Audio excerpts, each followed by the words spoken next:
Bienvenue à tous. Nous sommes de retour dans cette deuxième session et aujourd'hui, nous avons commencé un thème « Prendre la moisson », un thème concernant l'évangélisation. Et on avait vu dans la session 1 la puissance de l'Évangile, comment Christ a anéanti énormément de choses à la croix et comment il nous a réconciliés avec Dieu, le Père, et nous avons vu qu'il y avait une puissance dans cette bonne nouvelle. Il y a une puissance dans l'Évangile et nous devons l'annoncer. C'est pour cela que dans cette session, j'ai intitulé mon message « Jusqu'aux extrémités de la terre ». Nous sommes dans ce thème « Prendre la moisson » et je crois que Dieu va faire quelque chose d'extraordinaire alors que tu suis les différentes émissions. Je crois que Dieu veut restaurer plus que jamais dans ta vie une compassion pour les âmes et le fait d'aller, de s'engager, d'aller dans la moisson parce que c'est ce que Jésus veut. J'aimerais te déclarer ceci. Jésus-Christ n'est pas mort pour une minorité. Il n'a pas payé le prix pour une minorité, mais il a payé le prix pour les multitudes. Et c'est ce qu'il veut. Il veut sauver les multitudes. Il veut sauver les nations. Il veut les foules plus que jamais parce qu'il a payé le prix pour cela. Et aujourd'hui, nous sommes dans ce message, dans cette session, jusqu'aux extrémités de la terre. Et j'ai pris cette phrase, comme tu le sais, dans Acte 1 au verset 8. Acte 1 au verset 8, la Bible déclare ceci. Jésus parle et il dit « Mais vous recevrez une puissance et vous serez mes témoins à Jérusalem, dans toute la Judée, dans la Samarie et jusqu'aux extrémités de la terre. Vous serez mes témoins. Vous recevrez une puissance qui viendra sur vous. Et vous, toi, moi, tu seras un témoin de Jérusalem jusqu'aux extrémités de la terre. Et très souvent, je ne sais pas dans quel contexte d'église tu as grandi, qu'est-ce que tu fais, mais très souvent, j'entends personnellement cette phrase et énormément de gens me disent cette phrase-là et des gens disent « Il faut être un témoin, oui, il faut aller jusqu'aux extrémités de la terre, mais cela commence à Jérusalem. » Cela commence dans ta famille, cela commence dans ton église locale. Et j'aimerais te dire, oui, je suis d'accord à 100% et je ne vais pas contredire cela. Mais j'aimerais également te challenger sur une autre facette aujourd'hui. J'aimerais te challenger parce que la réalité d'aujourd'hui est celle-ci. L'évangélisation est très fébrile aujourd'hui. Énormément de personnes ne partent plus témoigner régulièrement de Christ dans les rues. Les gens ont cette peur, les gens ont cette crainte. Et on se dit, c'est pas forcément la peine d'aller évangéliser ou c'est pas forcément pour moi d'aller évangéliser. Je suis un leader louange ou je suis un pasteur. Moi, je ne dois pas aller évangéliser. Ça, c'est le travail de l'évangéliste. Mon ami, ces phrases sont des mensonges. Cela est complètement faux. Nous sommes tous des témoins. Nous sommes tous appelés à aller et prendre la moisson.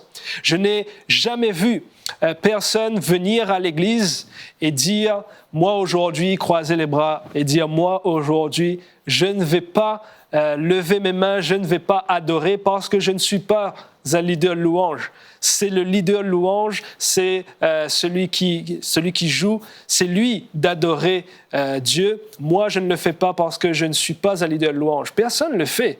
Tout le monde adore, tout le monde lève ses mains, tout le monde chante parce que nous sommes des adorateurs. Nous devons donner la gloire, donner la louange à Dieu. Eh bien, pourquoi nous avons tant d'excuses concernant l'évangélisation? J'aimerais te rappeler cela. Tu es un témoin et tu dois répondre à l'appel de la grande commission. Tu es aussi un ouvrier dans la moisson. Et un évangéliste est également un ouvrier dans la moisson. Donc, j'ai pris cette phrase « jusqu'aux extrémités de la terre ». Donc, les amis, cela commence, oui, à Jérusalem, dans nos familles, dans nos églises locales, mais si les portes s'ouvrent en Samarie, en Judée, jusqu'aux extrémités de la terre, les amis, nous devons prêcher la bonne nouvelle du royaume parce que les âmes doivent être sauvées. Dans Marc 16, au verset 15, On l'a lu dans la session d'auparavant. Marc 16, au verset 15, Jésus déclare « Allez par tout le monde et prêchez la bonne nouvelle à toute la création. » Jésus le déclare. Allez par tout le monde, prêchez la bonne nouvelle à tous les hommes, à toute la création. Il ne te dit pas d'essayer de convaincre les gens. Il ne te dit pas d'essayer de gagner. Il te dit prêche simplement la bonne nouvelle. Je me suis rendu compte, en tant qu'évangéliste, j'ai amené beaucoup de personnes avec moi dans les rues pour témoigner, pour prêcher l'évangile. Et les gens ont cette habitude ou cette manie, les gens veulent gagner des âmes, et je les comprends, mais les gens veulent avoir du résultat. Les gens veulent que les gens acceptent Jésus, et très souvent, ils font énormément d'erreurs à cause de cela. Les amis, nous devons simplement annoncer la bonne nouvelle. Tu ne peux pas essayer de forcer la prière du salut. Tu ne peux pas essayer de convaincre cette personne, viens à l'église. Nous devons simplement annoncer la bonne nouvelle et le Saint-Esprit convaincra les cœurs. Le Saint-Esprit, c'est lui qui te donnera du résultat. Et les gens parfois sont frustrés parce qu'ils viennent dans les rues, ils nous accompagnent et ils me disent parfois ça ne me parle pas, les gens n'acceptent pas forcément Jésus quand moi je vais annoncer, je vais témoigner. Mais mes chers amis, l'amour ne cherche pas de résultat. L'amour est simplement venu donner. Lorsque je vais dans les rues, je vais pour aimer les gens. Et s'ils acceptent Christ, gloire à Dieu. S'ils sont guéris, gloire à Dieu. Moi, je suis venu pour aimer les gens. Moi, je suis venu pour manifester Christ dans leur vie, dans leurs circonstances. Donc, notez cela. Lorsqu'on a cette pensée de « je vais aller dans les rues pour évangéliser », on s'attend à quelque chose. Mais lorsque tu vas dans les rues pour aimer, tu es simplement venu pour donner quelque chose. Et je crois que c'est une révélation à avoir, c'est une mentalité à avoir. Va dans les rues pour aimer quelqu'un aujourd'hui. Je te garantis que tu auras plus de résultats que simplement en allant pour essayer de forcer quelque chose et d'essayer de gagner quelque chose. Ce message a pour but de te challenger, mais également de t'encourager à être activé dans le fait d'aller et prendre la moisson, de répandre cette bonne nouvelle jusqu'aux extrémités de la terre. Mon premier point est celui-ci. L'Évangile doit être prêché. L'Évangile doit être prêché. On l'a vu précédemment, la puissance de l'Évangile. Et je te le déclare encore une fois, cet Évangile doit être prêché. Dans Jean 1, au verset 1, la Bible déclare « Au commencement était la parole. Et la parole était avec Dieu. Et la parole était Dieu. Elle était au commencement avec Dieu. » J'aimerais te poser cette question. Qu'est-ce que cette parole a fait? Cette parole n'est pas restée cachée. Cette parole ne s'est pas recroquevillée, restée pour elle-même. Cette parole a été révélée. Cette parole s'est montrée. Bien plus, ce passage continue et montre que Jésus, la parole, s'est même faite chair et a vécu au milieu de nous. Cette parole s'est complètement révélée. Cette parole s'est montrée à tous. La nature même de Dieu, c'est de se révéler. Dieu ne reste pas caché. Dieu veut se révéler. Dieu veut se montrer. Et la nature de la parole, c'est la même chose. La parole doit être révélée. La parole doit être prêchée. C'est l'ADN de Dieu. C'est ce qu'il veut. C'est sa nature de se révéler. Et c'est la nature de Dieu d'être prêché, d'être annoncé. J'aimerais attirer ton attention sur quelque chose. Quel est le discours du Père? Quelle est la prédication de Dieu le Père? Il y a 2 mentions dans le Nouveau Testament de la Bible lorsque le Père a parlé de façon audible. Et cela se trouve dans Matthieu 3 et Matthieu 17. On va les voir ensemble rapidement.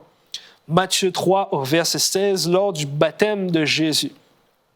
La Bible déclare, dès que Jésus eut été baptisé, il sortit de l'eau, et voici les cieux s'ouvrirent, et il vit l'Esprit de Dieu descendre sur lui comme une colombe, et venir sur lui. Et voici une voix fit entendre des cieux ces paroles. Celui-ci est mon Fils bien-aimé, en qui j'ai mis toute mon affection. Le Père parle et annonce Jésus. Le Père parle audiblement. Et qu'est-ce qu'il dit? Jésus. Il prêche Jésus. Il annonce Jésus. Encore une fois, dans Matthieu 17, lors de la transfiguration, on voit, ce passage déclare, « Comme il parlait encore, une nuée lumineuse les couvrit. Et voici, une voix fit entendre de la nuée ces paroles. Celui-ci est mon Fils bien-aimé, en qui j'ai mis mon affection. Écoutez-le. » Encore une fois, le Père parle audiblement. Et qu'est-ce qu'il dit? Jésus. Il annonce Jésus. Toi et moi, plus que jamais, nous devons annoncer Jésus. Également, le Saint-Esprit. Quel est le discours du Saint-Esprit? Qu'est-ce qu'il dit? Qu'est-ce qu'il prêche? Qu'est-ce qu'il annonce? Dans Jean 16, Jésus nous l'explique. Jean 16 au verset 13. La Bible déclare, « Quand le Consolateur sera venu, l'Esprit de Dieu, l'Esprit de vérité, il vous conduira dans toute la vérité, car il ne parlera pas de lui-même, mais il dira tout ce qu'il aura entendu et il vous annoncera les choses à venir. Il me glorifiera parce qu'il prendra de ce qui est à moi et vous l'annoncera. » Le Saint-Esprit ne parle pas de la pluie et du beau temps. Le Saint-Esprit annonce Jésus. Il parle Jésus. Il témoigne Jésus. Alors plus que jamais, nous devons en faire de même. Et nous devons annoncer Jésus jusqu'aux extrémités de la terre. Nous devons prendre la moisson et déclarer la bonne nouvelle. Prêcher l'Évangile jusqu'aux extrémités de la terre. Et personnellement, je le crois, nous n'annonçons pas cette bonne nouvelle très souvent parce que nous croyons que cela ne va pas fonctionner. Soyons honnêtes, parfois, on veut que les gens, les membres de nos familles, nos collègues, on les invite à l'église. Viens à l'église, viens au culte, viens à la célébration, ou viens voir mon pasteur, ou viens voir le prophète, viens voir l'évangéliste. Mais toi, mon ami, est-ce que tu as annoncé Jésus-Christ? Et très souvent, on ne veut pas annoncer cette bonne nouvelle parce que je crois intimement, on ne croit pas que cela fonctionne. De prendre simplement la bonne nouvelle de Jésus, de prendre le message de la croix et de le prêcher à ton voisin, de le prêcher à ton collègue, de le prêcher à ta famille, à ta sœur, à ton enfant qui a besoin d'être sauvé. Annonce l'évangile simple. J'ai noté ici, si tu prêches l'évangile original, tu auras les fruits authentiques, originaux de l'évangile. Simplement, annonce Jésus. Et nous devons revenir à cette chose, les amis. Nous devons revenir à la prédication de l'évangile jusqu'aux extrémités de la terre. J'aimerais te montrer quelque chose extrêmement puissant. C'est le cri de son cœur. L'intention du cœur de Dieu, c'est les âmes. Ce sont les âmes.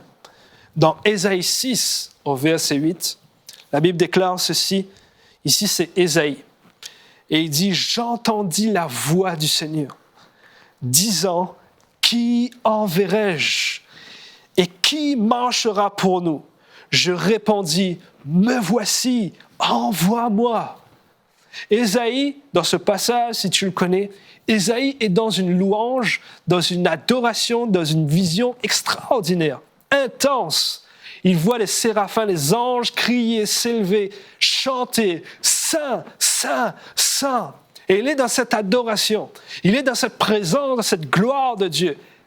On pourrait vouloir rester ici. Très souvent, on veut rester ici lorsque la gloire de Dieu se manifeste, lorsque la présence de Dieu vient, lorsque la louange explose. On veut rester ici. On veut, Seigneur, je veux rester là, je veux habiter dans ta présence. Là est bon. Mais il y a un cri que Dieu déclare dans sa présence. Il y a le cri de son cœur. Et Dieu crie, qui enverrai-je? Qui ira pour nous?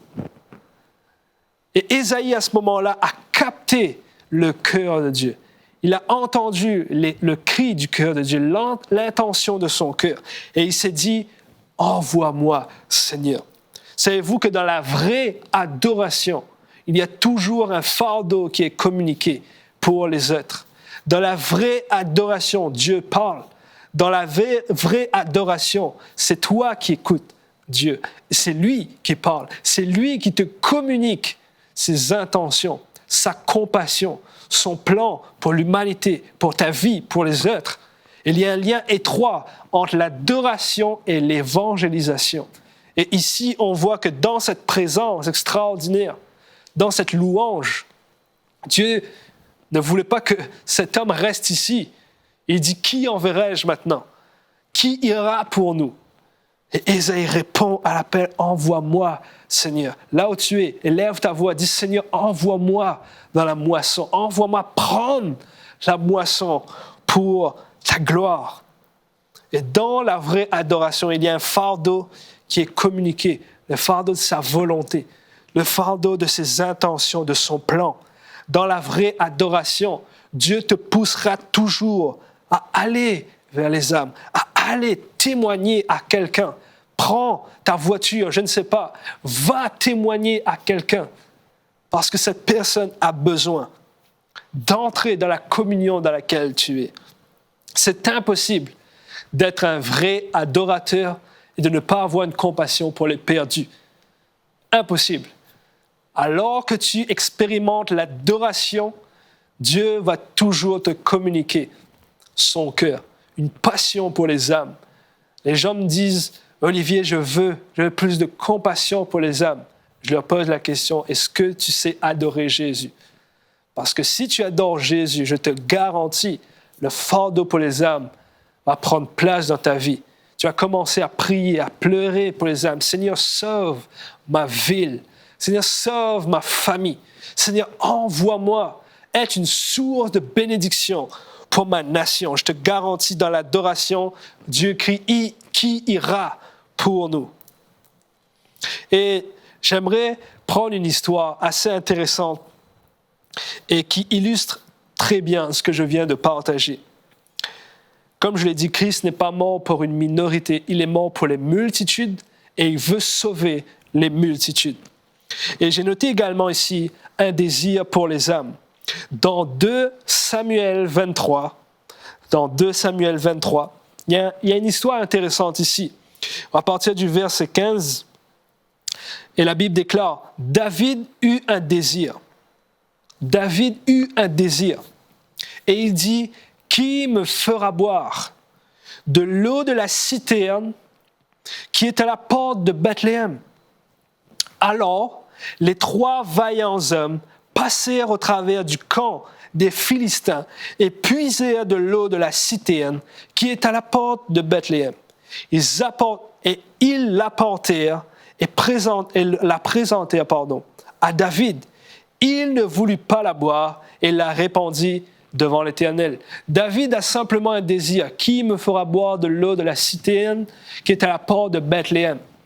Les 3 hommes décident de répondre au désir de son cœur. 3 hommes ont entendu le désir de son cœur. Et ils se disent, on va y aller. Mais il y a un problème. Cette eau, cette citerne se trouve dans le camp ennemi. Se trouve dans le camp des Philistins. Et 3 hommes répondent à l'appel pour simplement combler le désir du cœur de David, boire un verre d'eau. Et ils décident d'y aller au prix de leur vie, peu importe le prix. On va répondre à l'appel parce que c'est David, notre maître, notre roi, notre Seigneur, qui a fait ce souhait, ce désir. Eh bien, j'aimerais te dire la même chose. Jésus a fait exactement la même chose à la croix. Dans Jean 20 au verset 28, Jésus est à la croix et Jésus déclare, j'ai soif. J'ai soif. Mais de quoi Jésus a-t-il soif? De quoi Jésus a-t-il soif? On sait très bien l'histoire. Les gens l'ont donné un genre de vinaigre, quelque chose d'amer. Mais je crois personnellement que ce cri, c'était le cri de son cœur. Derrière ce cri, je crois personnellement qu'il y avait une soif pour les âmes, une soif pour les multitudes, une soif pour ceux pour qui il payait le prix à l'instant. Jésus était à la croix pour sauver l'humanité, pour donner accès à la vie éternelle, pour donner accès à la réconciliation avec le Père. Et il dit, j'ai soif. De quoi as-tu soif, Jésus? J'ai soif de ceux pour qui je paye le prix. J'ai soif de sauver les nations. J'ai soif des multitudes. Il y a un cri de la présence de Dieu. J'ai soif des âmes. J'ai soif de sauver les multitudes. J'aimerais te déclarer ceci. Est-ce qu'il trouvera quelques hommes, quelques vaillants hommes qui décideront de prendre la moisson, qui décideront de dire, Seigneur, envoie-moi, peu importe le prix, même le prix de ma vie, Seigneur. Moi, j'ai entendu le cri de ton cœur. Moi, je veux y aller simplement avec ce que j'ai, simplement avec ce que tu m'as donné. Mais je décide, Seigneur, que je vais prêcher l'Évangile jusqu'aux extrémités de la terre, parce que tu veux sauver les multitudes. Tu veux sauver les multitudes. J'aimerais te laisser avec une image. Si je prends des dizaines de millions d'euros, de dollars, je ne sais pas dans quel pays tu te trouves, mais imaginons que je prends une énorme somme d'argent et que je te dirais, tu prends cette somme d'argent contre ton salut. Tu choisis soit ton salut, soit cette immense somme d'argent. Je pense que la majorité d'entre nous, je pense que si tu es sauvé, tu dirais jamais de la vie. Tu peux me donner 100 millions d'euros, 1 milliard, peu importe le prix. Jamais je n'accepterai de l'argent contre mon salut parce que tu connais les enjeux, parce que tu sais de quoi tu as été sauvé et tu sais que tu as la vie éternelle à présent. Tu sais où est-ce que tu passeras l'éternité. Jamais tu n'accepterais des millions d'euros contre ton salut. Parce que cette chose est précieuse pour toi.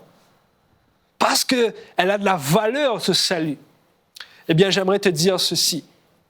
Si ton salut a de la valeur pour toi, pourquoi elle n'aurait pas de la valeur pour ceux qui t'entourent? Pourquoi elle n'aurait pas de la valeur pour le piéton à côté? Tu es sous l'arrêt de bus, il y a une personne juste à côté de toi. Pourquoi le salut ne serait pas précieux pour elle? Nous devons annoncer cette bonne nouvelle, les amis.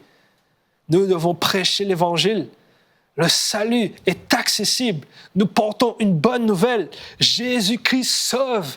Jésus-Christ est vivant. Et tu es un témoin. Il t'a donné ce ministère. Beaucoup de gens, je rencontre beaucoup de gens. Ils me disent, quel est mon appel? Je ne sais pas peut-être les intentions de Dieu pour ta vie. Peut-être tu es un prophète, peut-être tu es un apôtre, peut-être tu es un évangéliste, je ne sais pas ton appel.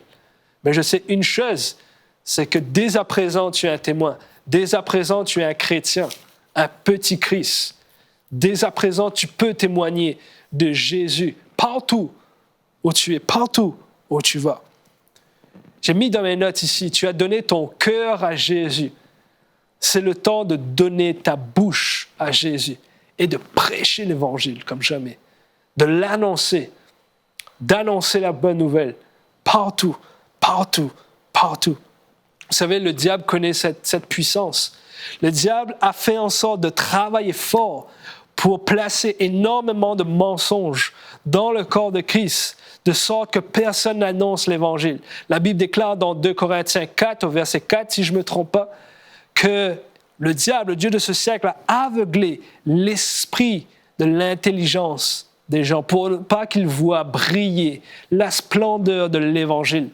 J'aimerais te dire ceci, l'ennemi, le diable travaille fort pour pas que les gens reçoivent Jésus, de sorte qu'ils sont aveuglés à l'Évangile, mais également qu'il a travaillé fort, de sorte que les chrétiens ne prêchent plus l'Évangile, qu'ils croient que cela ne marche pas.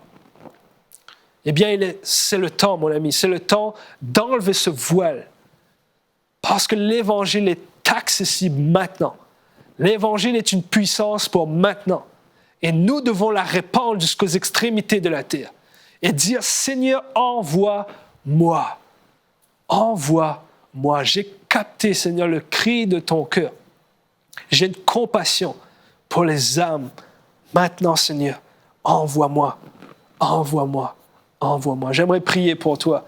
Là où tu es, élève ta main, élève ta voix, ferme tes yeux et dis, Seigneur Jésus, aujourd'hui, envoie-moi dans ta moisson. Jésus, aujourd'hui, je m'engage à répandre cette bonne nouvelle jusqu'aux extrémités de la terre. Je sais que Dieu a placé un appel sur ta vie et que très longtemps tu as voulu refouler cet appel, mais tu dois annoncer l'Évangile. Peu importe que tu sois un homme d'affaires, peu importe que tu sois un pasteur, peu importe que tu sois un prophète, l'Évangile doit être prêché. L'Évangile doit être annoncé. Dis, Seigneur, envoie-moi dans ta moisson. Envoie-moi prendre la moisson. J'aime cette phrase de l'évangéliste Reinhard Bonnke. Il a déclaré ceci. Si les hommes ne prêchent pas, les femmes iront prêcher la bonne nouvelle. Si les femmes ne prêchent pas, les enfants, les jeunes iront annoncer la bonne nouvelle. Et si les enfants et les jeunes ne prêchent pas, les pierres crieront, mais l'évangile sera prêché. Mon ami, cet évangile doit être prêché jusqu'aux extrémités de la terre. Là où tu es, dis Seigneur, je m'engage à cela. Je m'engage à répandre la bonne nouvelle jusqu'aux extrémités de la terre. Seigneur, merci. À travers ces émissions, tu parles à ton peuple. Au travers de ces émissions, tu touches leur cœur, Seigneur Jésus. Au travers de cette émission, le feu du Saint-Esprit prend place là où ils sont maintenant même, dans leur maison. Je prie pour le salut de leur famille, pour le salut de leur nation. Seigneur, j'appelle une moisson d'âme dans leur environnement. J'appelle, Seigneur, ces choses à l'existence, que là où tu es, que l'enfer tremble, que l'Évangile soit annoncé avec puissance, avec signes et prodiges, que là où tu es, tu sois une source de bénédiction, que là où tu es, tu sois un témoin de Jésus-Christ, dans le nom puissant de Jésus. À très bientôt, les amis.